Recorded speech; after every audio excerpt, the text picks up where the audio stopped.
Wondershare's Filmora video editor has come a really long way in recent years, and it's now high on our list for best video editing software, especially if you're an absolute beginner. So in this video, I'm going to show you exactly how to use Filmora and how you can get up to speed fast with a complete quick start video editing tutorial. Hey, it's Justin Brown here from Primal Video, where we help you amplify your business and brand with video. If you're new here, make sure you click that subscribe button, and all the links to everything we mentioned in this video, you can find linked in the description box below. So let's jump into it. Now, I've got to be totally honest with you, not that long ago, I never thought that I would be recommending Filmora as a serious option for video editing. But during our recent roundup of the best video editors out there, I was incredibly surprised at how far Filmora has come. I mean, yes, it's still on the beginner end of things, but it is really easy to use and you can quickly and easily get great results, especially if you're just starting out, or if you're someone who just doesn't want to be overwhelmed with too many features and controls or a more complicated interface that you'll find in more professional applications. So right now then, we've put together this quick start video editing tutorial to help those of you looking to get started with Filmora. We will be doing a step-by-step walkthrough of all the major features and how to use them, following along with our recommended process for editing fast, the Primal video method. All of this allows you to edit with minimal wasted time and rework, no matter which editing software you're using. And once we're done with the walkthrough, I'll also share with you a link where you can grab your copy of the process to download and follow along next time you're editing. Okay, so this is the first thing you see when you open up Filmora. Now, I'm on a Mac, but the PC version is exactly the same. So the first thing you need to do is to set up your project. You need to choose the aspect ratio of your project, whether you're doing a widescreen, a 1:1 for Instagram, portrait, standard, or cinema. So for us, we're going to go widescreen 16:9, and we're going to click on New Project. So we'll do a quick run through on the interface first to show you where all the important stuff is. So up here, this is your settings and all of your menus and all those sorts of things. So you can see here we're on the media tab, which is where you can import your media. You've got your audio library here, your titles, transitions, effects, elements, and you've also got split screen presets in here as well. We'll dive into these a little bit more as we go. The next one across is your playback window. This is where you get to preview and play back your actual edit. Down the bottom here, you've got your play and your stop and your next frame and previous frame. So you can control the playback here. And down under here, this is where we can customize a few things up. Like we can change the aspect ratio. Again, we just picked widescreen. In here, if you wanted to change that up, then this is where we can make changes to that, or actually set a custom resolution or aspect ratio here as well. So for us, we're going to leave it here at widescreen, but if you do want to change this from HD or full HD, you can go up to 4K or even DCI 4K. Or again, you can create your own by typing in the dimensions that you'd like your video at.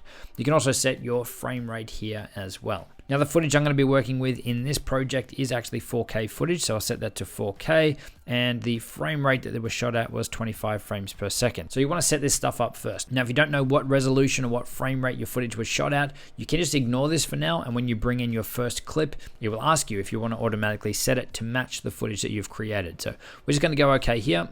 Next to that is the snapshot button. If you want to save out a freeze frame or an image from your video, you've then got volume control here, this little slider. And if you want to preview your video in full screen, the next one here will let you do that. I'll back out of that now. What I like to turn on here is the audio bars just by pressing this. And you can see here, this is going to give us an indication of our volume levels of our clips as we start editing. So I normally like to leave that one on. Next to that is the timeline zoom slider. So we can zoom in and out on our timeline using this. You can also use the keyboard shortcuts, Command or Control plus and minus as well. If you want to see your entire timeline, then you click the button next to that, and that's going to zoom to adjust so that you can see everything on there. The next one across is the audio mixer. This is where you can adjust all your volumes and things for all of your different audio tracks. If you want to record a voiceover inside of Filmora, then you can do that on the next one here, record voiceover. And if you want to add markers and those sorts of things and notes into your timelines, then that's what the next button does. And obviously the big window down the bottom here, this is your timeline. And there's a few other important buttons that you should be aware of, and they are up here. This is your edit button. So if you've got a clip selected in your timeline, you can press on this and that will bring up the settings to let you edit that. The next one across is to cut or to split your clip, to cut them in half, delete, undo and redo are these last two arrows here. All right, so first up, you want to bring all of your media in, all of your video files, your audio files, your music, your graphics, anything that you actually want to use in your video, you want to bring those in. So you want to make sure that you're on the media tab up here and that you can see this. You can either click on this folder here and you can select the files individually, or if we back out of this, you can choose File, Import Media, and you can choose Import Media Folder. And this is where you can select a folder if you've got everything nicely organized. So for me, I do have a folder here, video files. I'll choose open. That's going to bring all of those things in.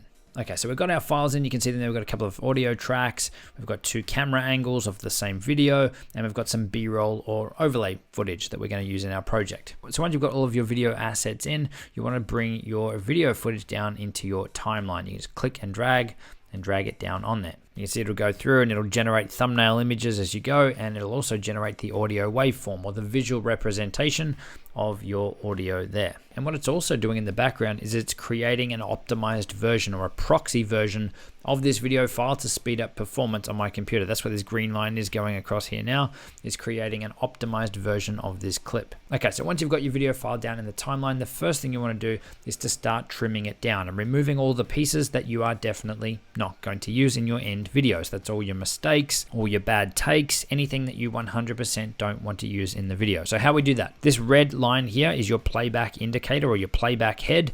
We can scrub this along, just click and drag it along until we start talking here. So at this point, we can cut our timeline. We're coming up here to the pair of scissors. We have now cut our timeline in 2. We now have 2 clips. We can select the first one here, press delete, and it has been removed, and that gap has now been closed. So our video now is starting at that point. So we'll come across to the other side of our timeline and go to the end of the video, and we'll do exactly the same. We can either click and play through our video, just pressing the play button or pressing spacebar and stopping it at the point we want our video to stop, or we can look at that audio down here and we can see where I've actually stopped talking. So instead of just adding a cut, you can also position your mouse cursor over the edge of a clip. You can see that we get that different arrowhead there now. So if we click and drag from there, we're able to shorten or extend our video clip. So if I drag it back this way and let it go there, our video clip now finishes at that point. And you can also use a combination of these things. So see this big gap in the timeline here in the audio, just to say that we want to remove that, which I would imagine most people would. Let's come across here to this point. Let's add a cut, hitting the scissors, then grab this edge of that video clip and slide it across to here. And we have removed that gap. So you can see how easy it is to do some basic editing here, to trim off the start, trim off the end. Then you want to go through and again, remove all of the bad takes, any of the gaps, any of the mistakes, all the stuff that you 100% don't want in your end video. Now with all these individual clips that you've got in your timeline now, you can also pick them up and move them around. So if we want to move this one to the end, we can just pick it up and drop it down the end, and then we can close the gap by either selecting them and moving them across, or if I undo that now, we can select the gap and press delete, and that's going to remove that gap from our timeline. So once you've gone through and you've done kind of your first pass and you've removed all of those mistakes and bits that you don't want in there, now you can bring in any B-roll or overlay footage to really help you start to build this edit out. So we've got a couple of sample clips at the top here. We'll grab one of these and drop it on our timeline. Now for these clips here, we don't want any music in there, so I'm just going to right click on it and choose detach audio. That's going to split off that audio from the top clip, and I'm just going to select it and delete it. So we've just got the video portion of this top clip. So now I'm just going to scrub through here and have a look at the footage that we've got. So as a pan across, we might use that one. Let's select the clip and add a cut. Command B on Mac or Control B on PC just to cut, or use those scissors. Select this first part, let's remove that. So we'll come along here until probably about there. Add another cut there. So that first clip is good. We might position that over here somewhere. Let's look at what other clips we've got of that product. Let's cut here and come across a bit further. Remove that section. Maybe we'll put these two here side by side. So as we scrub through, it gets to this one here. It goes back the other way. We might actually even want to reverse that clip so that it is playing in the same direction. So with the clip selected, we'll come up here to adjust speed. Let's go down to reverse. And now when we scrub through this section, see this one's moving that way, and we've got this one going that way as well. Now, obviously I'm going pretty fast through this stuff. I want to show you where everything is so that you can get creative in your own edits. Okay, so maybe we've had enough out of this clip here. We'll delete that one. Let's have a look inside the other one. Now, instead of just clicking and dragging it down to the timeline, the other thing you can do is to double click on it, and you're able to see it and preview it up in the playback window here. And we can also set an in and out point, or specify the section that we want to use in our edit from up here as well. So let's say we want to start our clip about here. We can come over here to the in marker. And we can see we've added an in point, or where we want it to start it. Let's keep going through. And let's say we want it to finish about here. Let's add an out point. You can see we've got an in and an out. So now if we go to add the clip to the timeline, it's just that section that we have highlighted. Now, if you just want to mute the audio on this clip without deleting it, as we did before, you could just come along here and grab this little bar and pull it down. This is your volume level. Let's pull it down to the bottom. And now that clip has no audio that's going to play back in our video. So go through, add in all of your B-roll, all of your overlay footage to build out the story. And obviously, as you're going through, you might be tweaking and adjusting your clips. You might be picking them up and moving them around, again, to refine this edit every time you go through it. Next thing to do is to add in any music or any audio into your project. So we'll come up here, we'll grab an audio track, drag it down, and these actually work exactly the same as your video files, and that you can pick them up, you can move them around, you can trim off the ends, you can add cuts in them. You can edit them exactly the same as you would a video file. So I've just shortened the end off there so that it finishes at the same time as our video. And now that you've got your music or your audio in there, this is when you'll go through again and do another pass on this timeline, again tweaking and adjusting everything, and maybe even adding some edits to the beat of the music, depending on the type of video you're making. Once you've gone through that, you can then go through and add in any text or titles or graphics. So for that, we're going to come up the top here to titles. There are a heap of presets in here for titles that you can add and drag and drop into your timeline. There's also a lot more that you can download from the Filmora website as well. But let's just go through here and pick a basic lower third title, and we'll click and drag that down onto our timeline. Let's move it near the front of the video, and it says here your title here. To edit that, all we need to do is to double click on it, and that's going to let us edit the text here. Select the text, let's type in Justin Brown. And you can see over the other side here, we've got a lot of control over how we can customize this up. Things like the fonts, the size, the color. There's a heap of preset styles and those sorts of things in here. So let's just pick something basic. We can come down here and you can change the position or the rotation. We can make it bigger or smaller. All of those sorts of things. You can really customize everything up in here. And if you want some more advanced control over this, then all you need to do is hit on advanced. And this is where you really open it up in their full title editor, or title inspector as they call it. So for us, we'll just go okay now, and let's play through this section. And you can see that the title animates in and appears on screen. So these, as I said, are just the same as any other clip. We can pick them up, we can move them around. If we want it to be on screen longer, we can stretch it out. If we want it shorter, we can shorten it there too. So you want to go through then and add in all the titles and any text that you want to have in your videos. And then we're going to look at transitions. So transitions is the next one along here. Now these you can apply between clips, and essentially it's going to transition from one clip into another. Now this is an area in particular that a lot of people, especially when they're starting out editing, just go overboard on transitions and can make their videos look really cheap and nasty. So use these sparingly and only where they are adding value or adding to the story that you're telling. But in most cases, it's just the simple ones that you'll want to use, things like a dissolve or a crossfade. So if we grab this dissolve here and let's drag it to the start of this clip. Now as we scrub through here, it's me talking. And you can see we've just done a dissolve, or kind of like a fade, over to this shot. And we can shorten that down so it's happening faster, or lengthen it out if you'd like to. So we'll make this one pretty quick. Let's just take a look at that now. Just a really quick crossfade there. Now these will work between any clips that you have in your timeline, so you could have them between these two clips here of me speaking, but it's probably not going to make a lot of sense in this case because it's the same camera angle, same shot. But what I would use in this case, instead of an actual transition, is zoom in on one of the shots just to change up the shot a little bit and to make it look a little bit different for the viewers. But it also helps mask that there was an edit or something removed at that point. So to do that, all we need to do is to double click on one of our clips here. And then let's come up here to scale.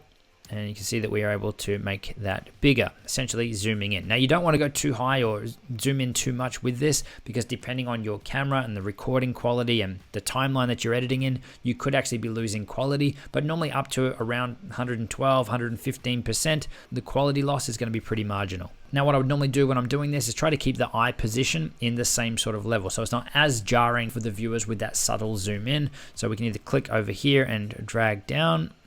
Let's come back here and play through, and just to check the eye positioning.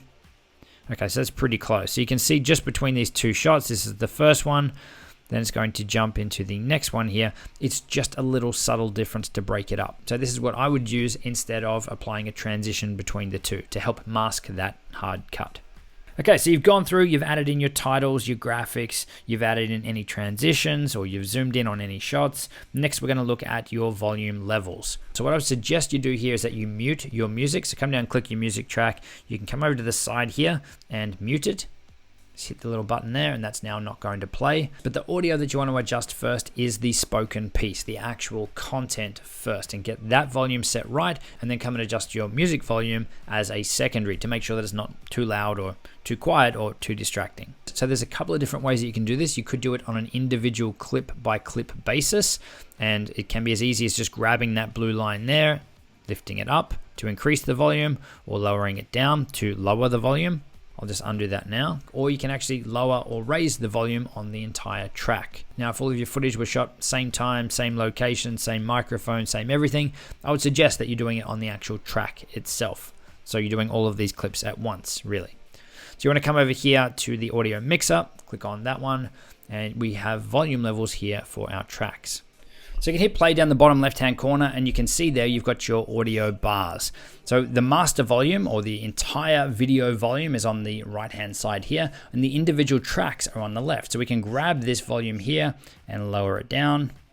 You can make it here as quiet as you'd like. But what I would suggest that you're doing, if this is your actual voiceover, your actual content piece, you want to increase it up to the point where it's in the green, going into the yellow, but definitely not in the red. You don't want to see any red in here. Red means it's too loud and that it's distorting. So you want to grab this slider and slide it up until the point where your audio is in the green, into the yellow, but definitely not into the red. The yellow into the orange is fine, but yeah, not red. So about there. We'll go okay on that one. So now that volume is set for our entire video layer and for all of our content piece. Once you've done that, you can then come down to your music. Now obviously here we want to unmute it. And then once again, we can either click and drag here and lower the volume on our track at this point, or we can go back over here to the audio mixer and adjust our volumes there. Now, I do want to say with the music, there really is no right or wrong with it. This is art. This is a creative thing. It really is about having it to the place where you like how it sounds and how it flows. In some cases, you might want to boost the volume up in certain sections and have it quieter in others. There is no set volume that your music should be at X level. We really just want to make sure, though, that it's not interfering or distracting from people being able to hear what's been said in the video, and that it's not annoying or distracting. So we can press play just by pressing spacebar. And again, we've got the audio bars on the side here.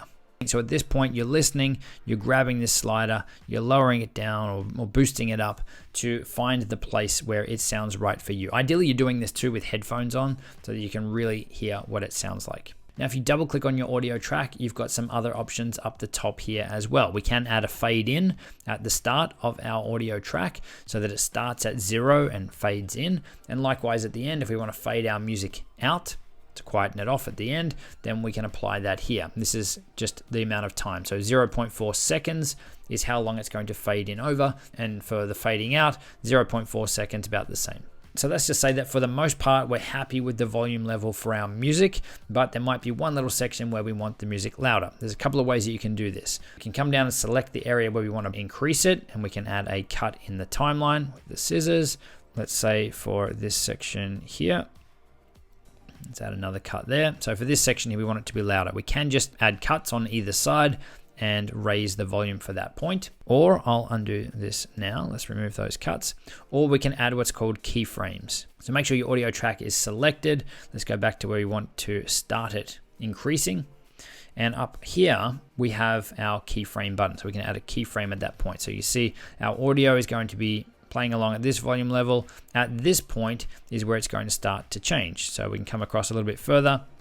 Let's add another keyframe there. Then we can raise this up or lower it, but let's raise it up. So you can see that our volume level is at this level. At this point, it starts to change to where we've set it at that next key point.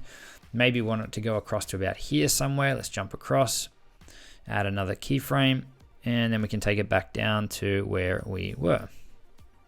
Or maybe even a little bit lower. There you go. So that's how easy it is to adjust your volume levels using keyframes as well. So the next step then, once you've got all of that dialed in where you like it, is to add your color grade or color correction. So where I'd suggest you start with this is with the first clip in your timeline. So you want to make sure that is selected. Now there's a few ways that you can access the color correction tools. You can double click on it. That's going to open up this edit panel up the top. You can see we're still on audio. We have video here, which was where we were able to zoom in and everything on our clips. That was audio. Motion is where you can add some motion to your clips. Or the next one here is color. So this panel here is really your basic color correction tools. There are advanced tools in here as well, but if you're someone who is not looking for all the advanced stuff, then this is a great place to start. The first thing you should do is grab this little color picker here, and this is setting your white balance. So you want to click on that and go and find something white in your scene. So let's come down here, maybe this white on the wave, and you can see that that's made a slight adjustment to the color there. It's adjusted with the temperature by 4 and the tint by 1. So that was kind of an auto adjustment. Now, for some people, that might be all that you need. Obviously, you can dial these in even further by using these sliders. I'll undo this. And you can also then adjust things like the contrast, the saturation, and the brightness here as well. So if your shot's a bit dark and you want to brighten it up, you can increase this slider here. Maybe add a bit more color, make it look a little bit more tanned. Again, these are subtle increments. You can see if I boost this right up, sunburnt tomato. So we want to come back a little bit just to the point where it looks good for you. And again, this is one of those creative things. There's no right or wrong with this stuff. It's personal preference. Okay, so that's basic color correction. If you're looking for the advanced tools, let's just hit OK. Let's come back down to our clip here and let's choose color correct.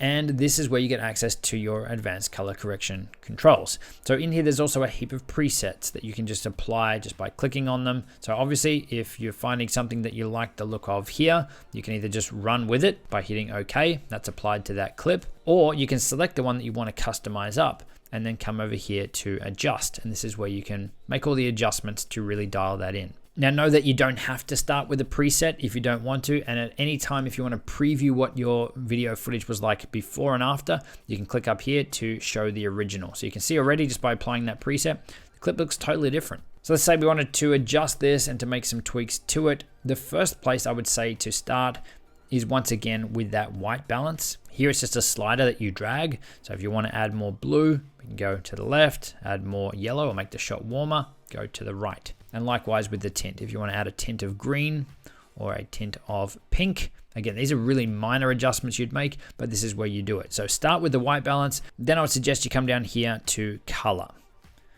And the first setting in here that I'll be playing with would be the exposure. So you can brighten up or darken off the shot and get that set to where you want it. And then if you wanted to boost the colors and say your skin tones, then you can adjust the vibrance and bring that up.